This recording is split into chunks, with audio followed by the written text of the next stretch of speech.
اس کا ترجمہ کرنے سے قبل ایک حدیث پاک اس موسم رحمت کے حوالے سے سماعت کر لیں۔ آقا کریم علیہ الصلوۃ والسلام نے ارشاد فرمایا کہ اللہ تعالیٰ جل شانہ نے اس مہینے میں میری امت کو 5 چیزیں ایسی عطا فرمائی ہیں جو مجھ سے قبل کسی نبی کی امت کو نہیں دی گئی۔ اور وہ 5 چیزیں کون سی ہیں؟ سن لیجئے۔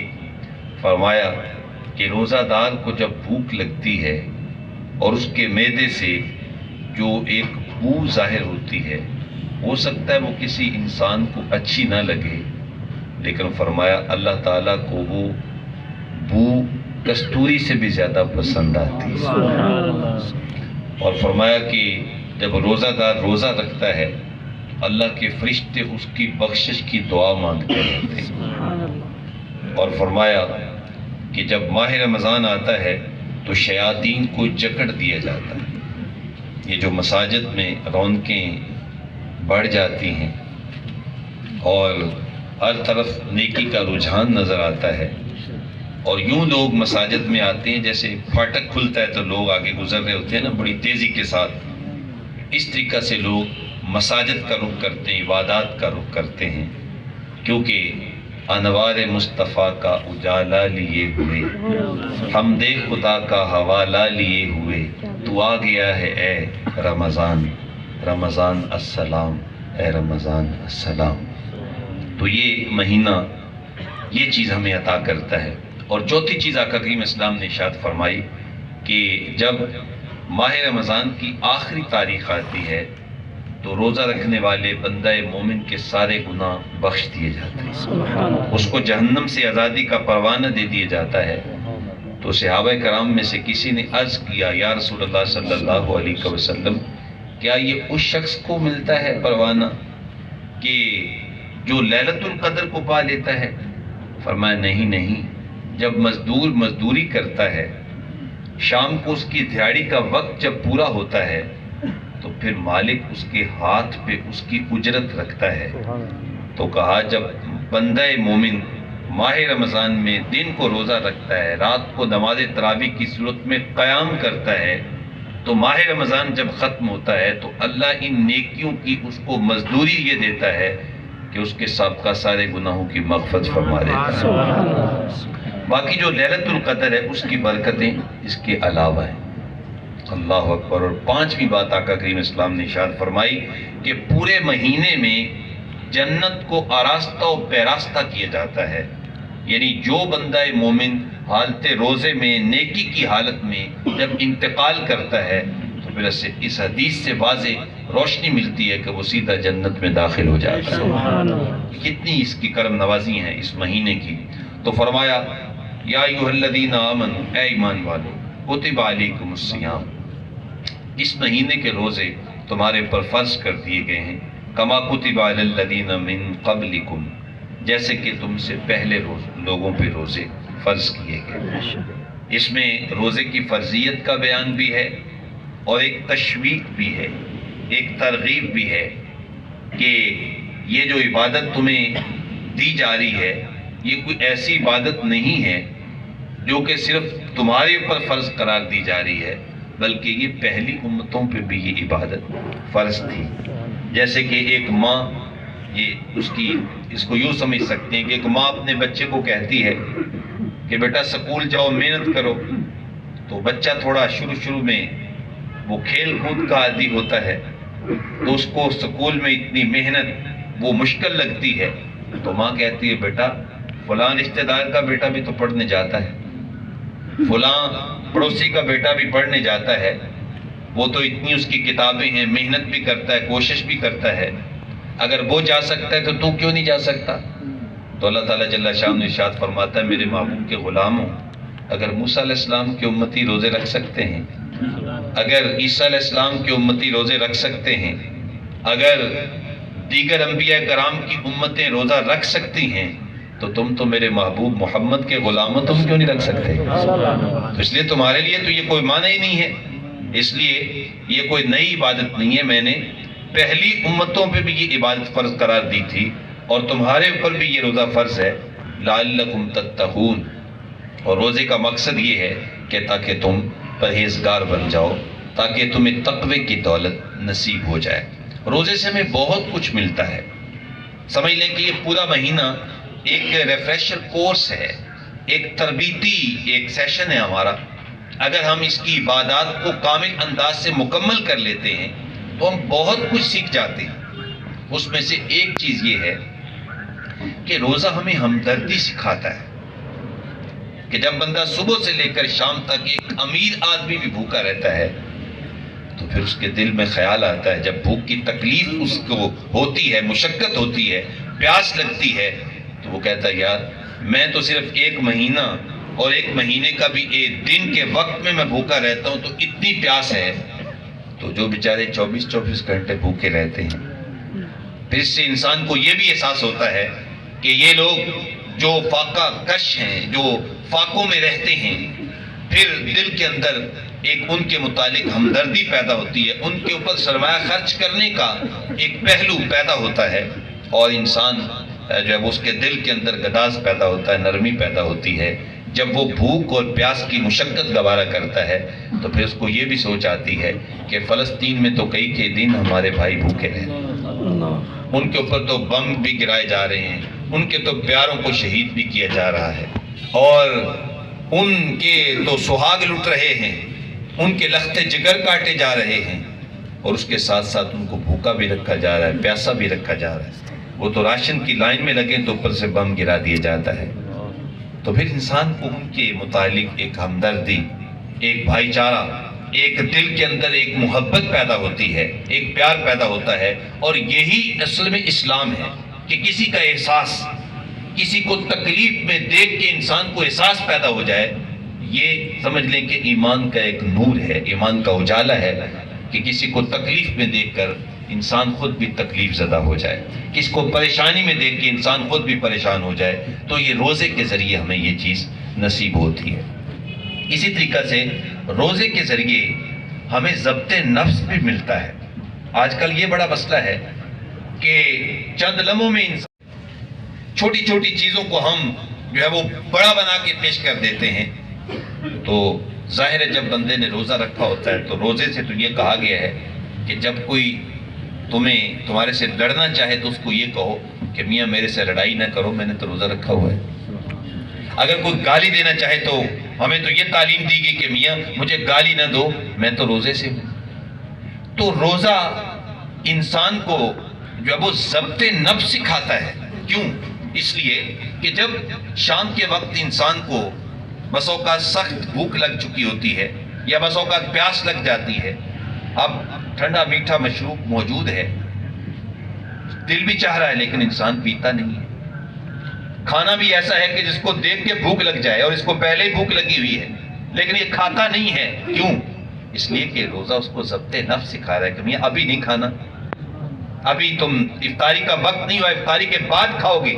تو یہ ضبط نفس ہے کہ میاں باپ کی طرف سے اگر کوئی ایسا جملہ سننے کو مل گیا جو طبیعت پہ بوجھل محسوس ہوا تو انسان کہتا ہے میاں چپ رہو، باپ ہے، آخر باپ ہے نا، آخر ماموں ہے، آخر چچا ہے۔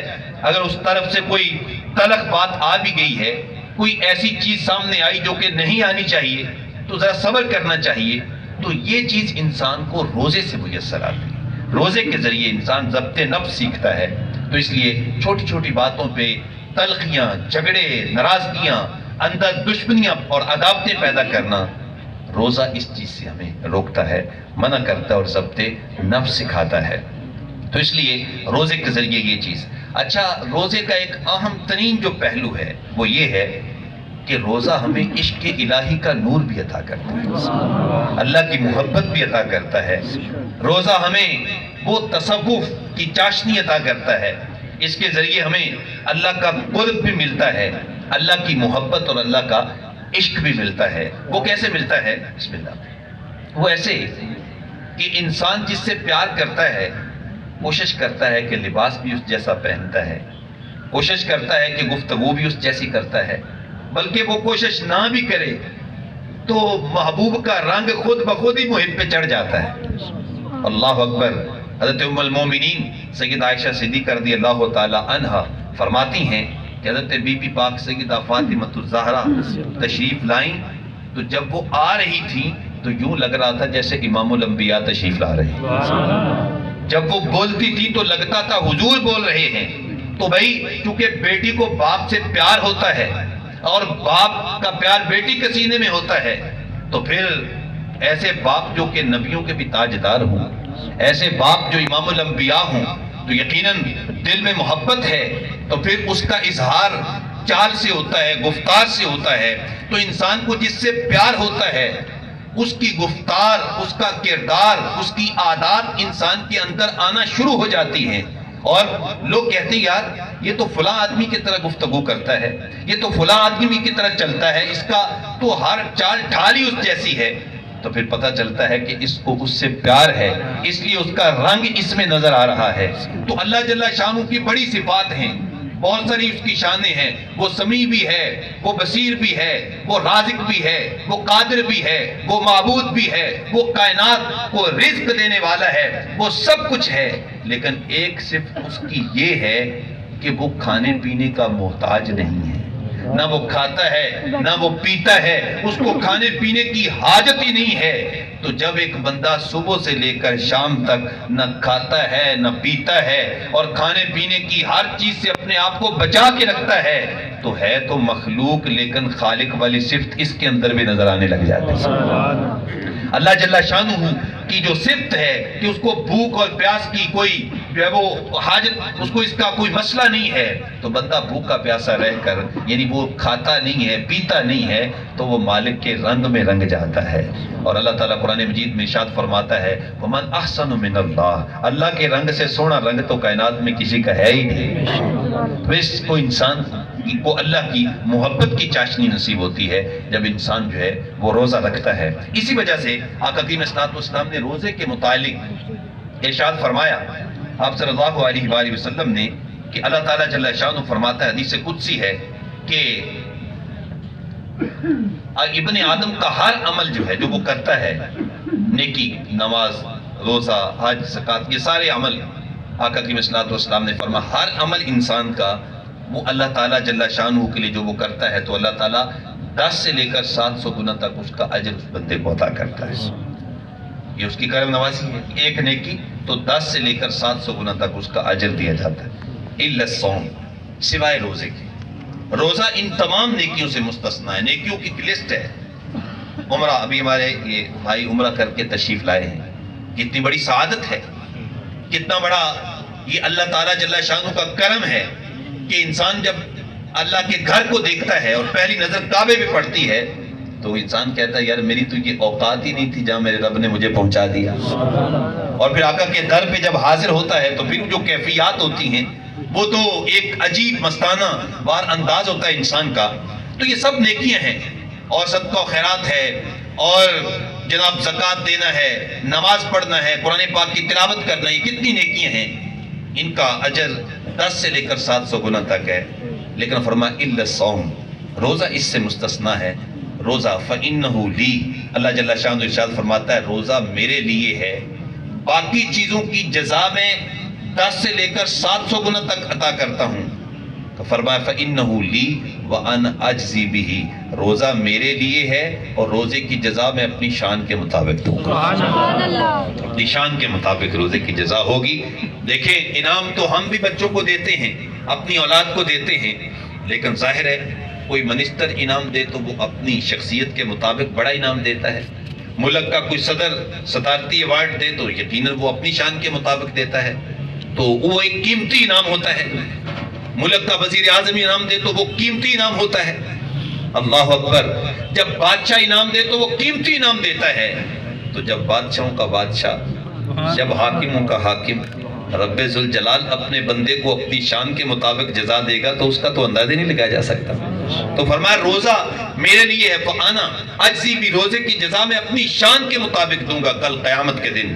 اور اللہ اکبر، یہاں پہ علماء نے بحث کی کہ روزے کو اللہ تعالیٰ نے اپنی طرف منسوب کیوں کیا، جبکہ ساری نیکیاں ہی ہم تو اللہ تعالیٰ کے لیے کرتے ہیں. اب یہاں اس کے گھر میں جمع ہیں تو کس مقصد کے لیے جمع ہیں؟ اسی مقصد کے لیے کہ اللہ تعالیٰ راضی ہو جائے اور قرآن کا نور لینے کے لیے آئے تاکہ اللہ تعالیٰ راضی ہو جائے. سارے کام نیکی کے اللہ کی توفیق سے ہم اس لیے کرتے ہیں. لیکن اللہ جل شانہ فرماتا ہے میرے لیے تو روزہ ہے تو روزے کی اتنی اہمیت، روزے کا اتنا مقام کیوں بیان کیا گیا؟ تو اس کی خاص وجہ ہے، اس کی خصوصیت ہے، اس وجہ سے روزے کو اپنی طرف منسوب کیا گیا۔ علماء فرماتے ہیں کہ کل قیامت کے جب دن انسان آئے گا اور اللہ کی بارگاہ میں اس کو حاضر ہونا پڑے گا، اس میں تو کوئی دو رائے نہیں ہے۔ مجھے بھی اللہ کی بارگاہ میں حاضر ہونا ہے، آپ کو بھی اللہ کی بارگاہ میں حاضر ہونا ہے، اس زندگی کا ہم نے حساب دینا ہے۔ ایک بزرگ حضرت سر سبتی رحمۃ اللہ تعالیٰ علیہ، وہ فرماتے ہیں میں تو اس بات سے ڈرتا ہوں کہ میں اپنے رب کا سامنا کیسے کروں، بڑا مشکل وقت ہے وہ۔ اللہ اکبر۔ اعلیٰ حضرت اللہ کی بارگاہ میں عرض کرتے ہیں مالک کل قیامت کے دن جب تیری بارگاہ میں آؤں نا تو مجھ سے حساب نہ لینا، مجھے حساب کے بغیر ہی معاف کر دینا، تو اور رضا سے حساب لینا، رضا بھی کوئی حساب میں ہے، ہم حساب نہیں دے سکتے لیکن اس کی بارگاہ میں جانا ہے، اس زندگی کا حساب دینا ہے، یہ دینا پڑے گا، قرآن و سنت کے اندر یہ چیز موجود ہے۔ تو ایک آدمی اللہ کی بارگاہ میں حاضر ہوگا، اللہ جل شانہ ارشاد فرمائے گا میرے بندے میرے لیے کیا لے کے آیا ہے؟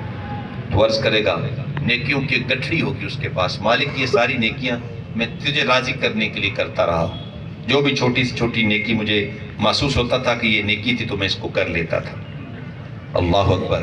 تو یہ تیرے لیے نیکیاں لے کے آیا ہوں۔ تو اتنے میں کچھ لوگ آ جائیں گے اور وہ آ کے عرض کریں گے کہ مالک یہ بندہ تو نیک ہے لیکن دنیا میں اس نے مجھے گالی دی تھی۔ ایک آدمی کہے گا کہ اس نے مجھے تھپڑ مارا تھا، ایک آدمی کہے گا اس نے مکان کی بنیاد رکھتے ہوئے ایک بالشت میری زمین دبا لی تھی، کوئی کہے گا اس نے میرا مرلہ دبا لیا تھا۔ اس طریقہ سے لوگ آ جائیں گے اور وہ کہیں گے کہ اس نے ہمارا حق دبایا ہے، یہ شکایت کریں گے۔ اب اللہ تعالیٰ جل شانہ تو احکم الحاکمین ہے، وہ تو انصاف کرنے والا ہے۔ اللہ تعالیٰ جل شانہ اب وہاں اس کے پاس نہ سونا ہوگا نہ چاندی ہوگی، تو اب حقدار موجود ہیں تو حقدار کو حق تو دینا ہوگا۔ تو اللہ تعالیٰ جل شانہ کیا فرمائے گا کہ اس کی نمازیں اس کو دے دے گا جس کی اس نے زمین دبائی ہوگی۔ اللہ اکبر۔ اس کا حج کا ثواب اس کو دے دیا جائے گا جس نے کوئی اور دکھ پہنچایا ہوگا۔ یہ نیکیاں حقداروں کو دی جائیں گی، ایک ایک کر کے نیکی تقسیم ہوتی رہے گی۔ اللہ اکبر۔ حتیٰ کہ اس کی ساری گٹھڑی خالی ہو جائے گی اور حقداروں کی قطار ابھی تک موجود ہے۔ حدیث صحیح میں آتا ہے باقی نیکیاں ختم ہو جائیں گی لیکن ابھی تک روزہ اس کے دامن میں باقی ہوگا۔ تو اللہ تعالیٰ جل شانہ کی بارگاہ میں عرض کریں گے مالک ہمارا حق دیا جائے۔ اللہ فرمائے گا میں روزہ نہیں دوں گا، روزہ تو میں نے نہیں دینا، مالک تو بڑا انصاف کرنے والا ہے، ہمیں حق چاہیے۔